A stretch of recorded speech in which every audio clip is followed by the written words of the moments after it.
चांद तारे फूल शबनम तुमसे अच्छा कौन है। चलिए देखिए क्लास 10 का क्वेश्चन नंबर फर्स्ट।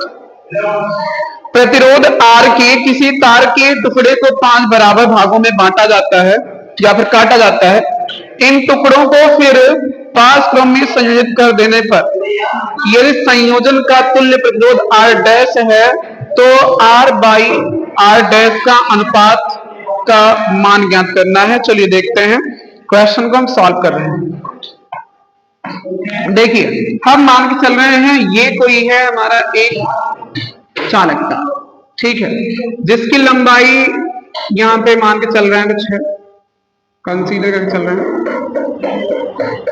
और इसको हम क्या कर रहे हैं 5 समान भागों में काट रहे हैं।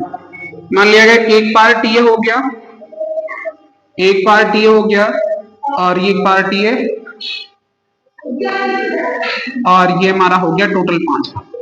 अब यहाँ पे देखिए अगर हम बात कर रहे हैं कि इस पदार्थ की जो भी हमारा मतलब ये कंडक्टर जिस भी पदार्थ का बना होगा, तो अगर हम यहाँ पे बात करते हैं, क्योंकि अगर हम प्रतिरोध की बात करते हैं तो प्रतिरोध क्या करता है लंबाई के मतलब लंबाई के डायरेक्टली प्रोपोर्शनल होता है, चालक तार की लंबाई की डायरेक्टली प्रोपोर्शनल होता है। और यहाँ पे अगर हम देखा जाए क्योंकि जितना मतलब जो कंडक्टर है वो हमारा एक ही पदार्थ का बना हुआ है, किसी एक ही पदार्थ का, सो अगर जितना रेजिस्टेंस इसका होगा उतना रेजिस्टेंस इसका भी होगा, यानी कि सभी भागों के जो रेजिस्टेंस आएंगे यानी कि प्रतिरोध सभी मतलब सभी भागों के प्रतिरोध जो है ये आपस में बराबर ही आने वाले हैं, ठीक है। तो यहाँ पे हम इसको लेके चल सकते हैं, यहाँ पे चल रहा हूं मैं R1, इसका प्रतिरोध है R2 और ये हमारा है R3, ठीक है, और ये हमारा हो गया R4 और यहां से मैं करके चल रहा हूं R5, ठीक है, ये हमारा इतना हो गया।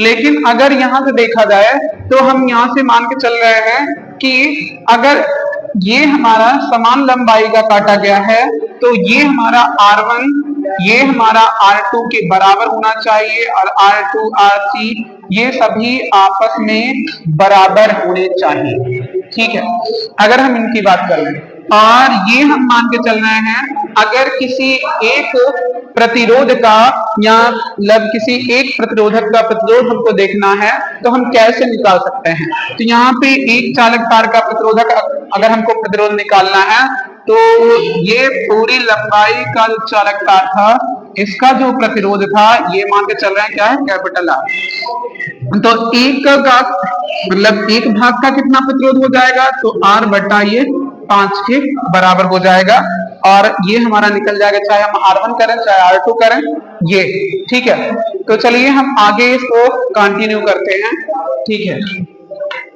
देखिए यहाँ पे हम क्या कर रहे हैं, फिर क्वेश्चन कहा है कि इन्हीं प्रतिरोधकों को अगर हम पास क्रम में संयोजित कर देते हैं तब इनका हमको R बाई आर डैश का अनुपात निकाल के बताना है। तो हम क्या कर रहे हैं इन्हीं प्रतिरोधकों को समांतर क्रम में यानी कि पास क्रम में संयोजित कर देते हैं यानी प्रतिरोधकों को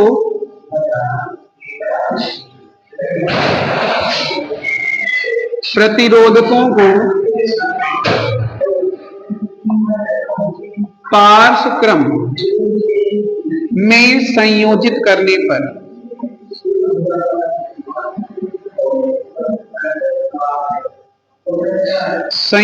करने पर इनको हम पार्श्व क्रम में संयोजित कर रहे हैं तो इनका जो तुल्य प्रतिरोध का मान दिया गया है 1 बाई आर डैश, ये कह रहा है 1 बाई R1 प्लस में 1 बाई R2 प्लस में 1 बाई R3, और ये हमारा हो गया 1 बाई R4 प्लस में 1 बाई R5 का हो गया, ठीक है।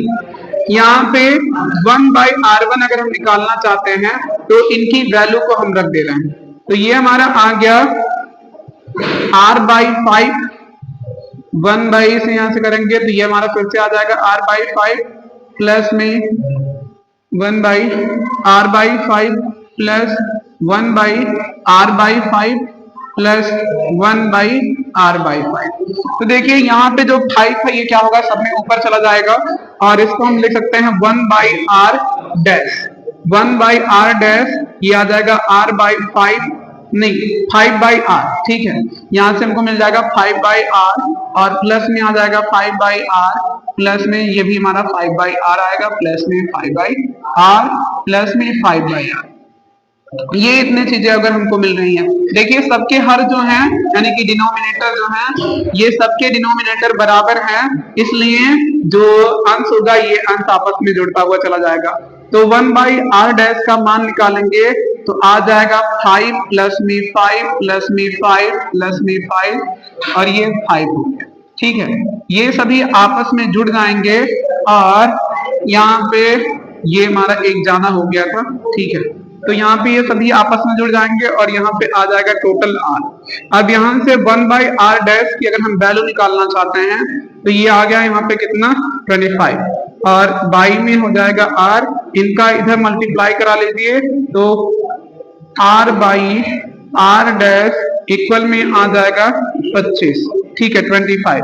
और यही हमको निकाल के बताना था क्वेश्चन में, r/r डैश की जो वैल्यू आएगी ये हमारा 25:1 का होगा, यानी कि 25:1 के अनुपात में ये हमारा होगा, ठीक है।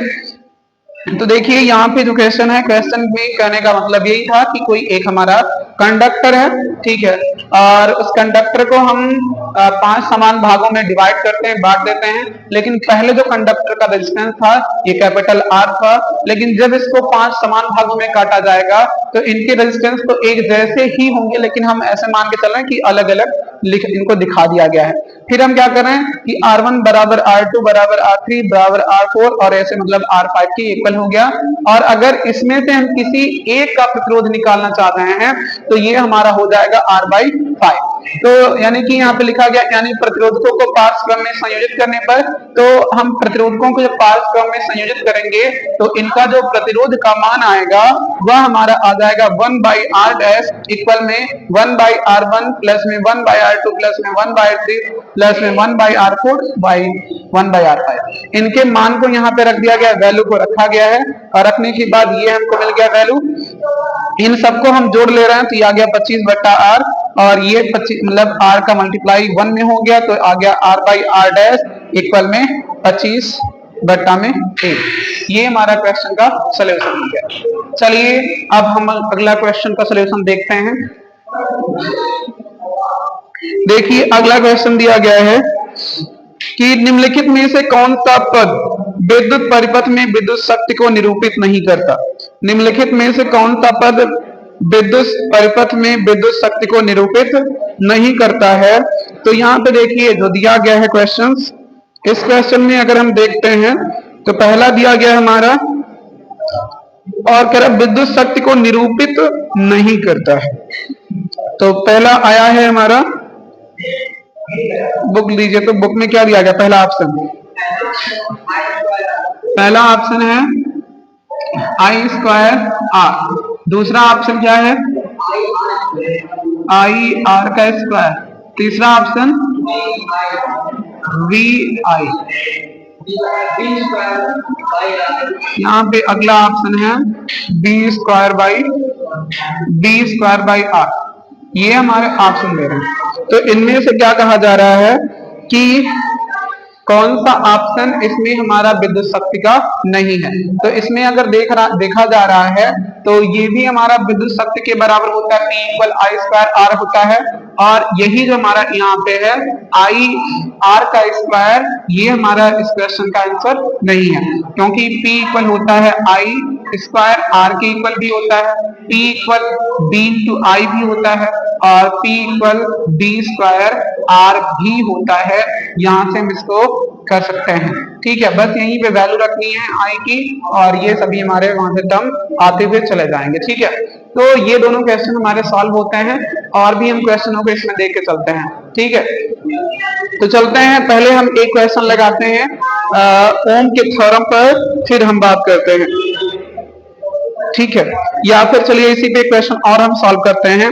क्वेश्चन दिया गया है किसी बल्ब का अनुमतांक, ठीक है। देखें किसी बल्ब का अनुमतांक 220 वोल्ट और 100 वाट है।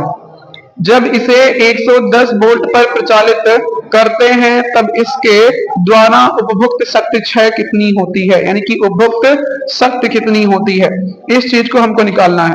पहले दिया गया है जो बल्ब है, बल्ब का अनंतांक 220 वोल्ट का है, यानी कि ये 220 वोल्ट के वोल्टेज को सहन कर सकता है, और कह रहा है कि 100 वाट का है, इसकी शक्ति जो है 100 वाट की दे रही है। फिर बोल रहा है जब इसे 120 वोल्ट पर परिचालित करते हैं तब इसके द्वारा उपभुक्त शक्ति कितनी होगी। तो हमको यहाँ पे उपभुक्त शक्ति निकालना है। तो उपभुक्त शक्ति निकालने के लिए हमको चाहिए क्या, देखिए दिमाग में क्वेश्चन को सॉल्व करने के पहले इसका तरीका हमारा डेवलप होना चाहिए कि ये कह रहे हैं, हमको दे रहे हैं क्या कि ये हमारा आ रहा है वोल्टेज दे रहा है और हमारा पी की वैल्यू दे रहा है। अगर हम देखते हैं तो एक चीज दिमाग में बिठा के चलिए, आई और आर, यानी कि इसमें अगर देखा जाए तो हम अगर R की वैल्यू निकालना चाहते हैं तो R कितना भी हम क्यों ना बढ़ा दें, मतलब R क्या B बाई आई की वैल्यू अगर हम कितना भी बढ़ाते चलते हैं, एक समान मतलब एक अनुपात में ही बढ़ाते अगर चल रहे हैं B बाई आई का मान, तो देखते हैं R की जो वैल्यू आती है कांस्टेंट के रूप में आती है। तो हम यहाँ से अगर चाहें तो इस फार्मूले का हम यूज कर सकते हैं, और इस फार्मूले का यूज करने के लिए हमको करना क्या पड़ेगा, पहले हमको R की वैल्यू चाहिए और वोल्टेज की वैल्यू कितना दिया गया है 1 मतलब 110 वोल्ट का दिया गया है। तो पहले हम निकालेंगे किसकी वैल्यू, R की, जो कि हमको क्वेश्चन में दिया गया है क्या, क्वेश्चन में हमारा दिया गया है वोल्टेज का मान और क्या दिया गया है, सामर्थ्य दिया गया है, मतलब उसकी शक्ति दी गई है। तो चलिए हम पहले इस क्वेश्चन से इनको सॉल्व करते हैं, फिर हम अगला बात करेंगे। ठीक है, देखिए इस क्वेश्चन को इरेज करा जा रहा है।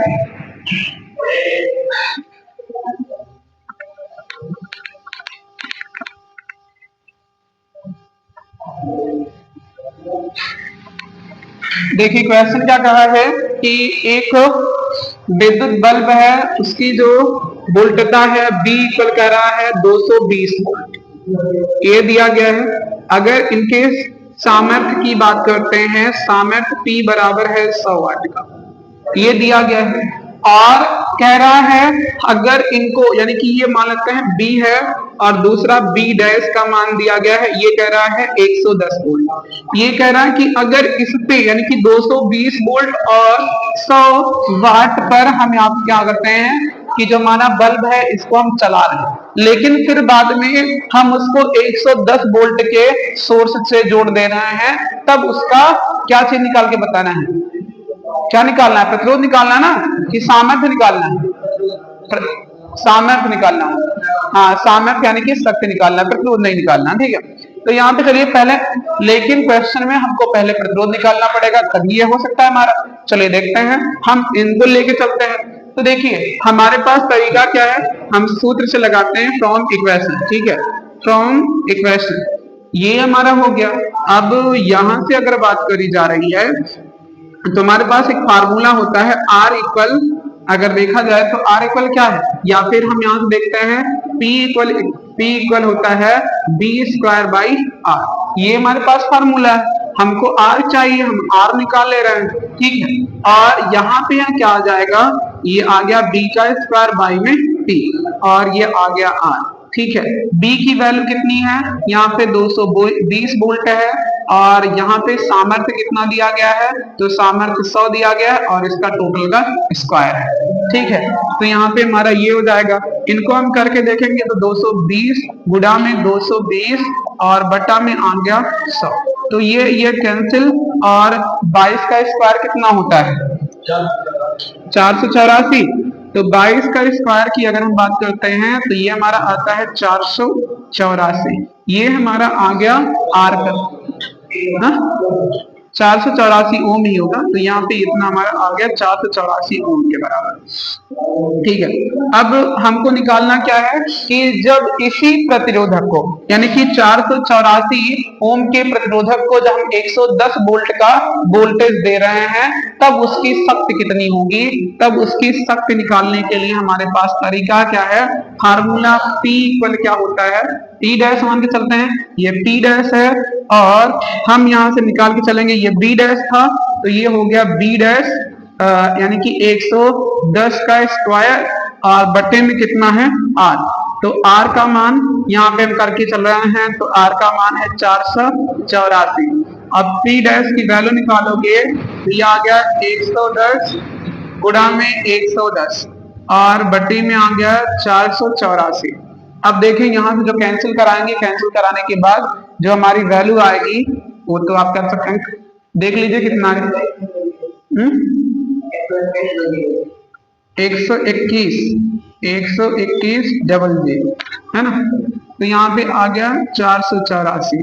अब डिवाइड करा के देखिए कितना आ रहा है।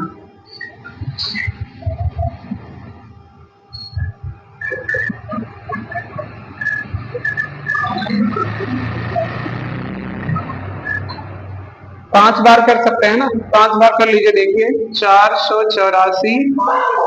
हाँ, कटना नहीं, भाग कर दीजिए उसमें, 5 बार जाएगा। चलिए ठीक है, कर लीजिए देखिए कितना आ रहा है।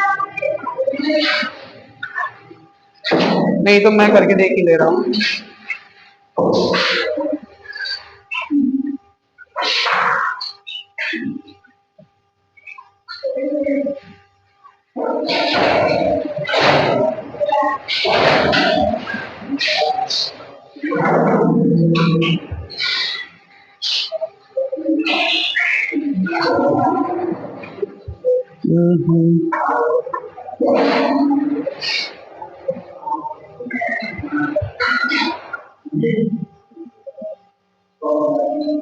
पच्चीस आएगा, हो गया भाग।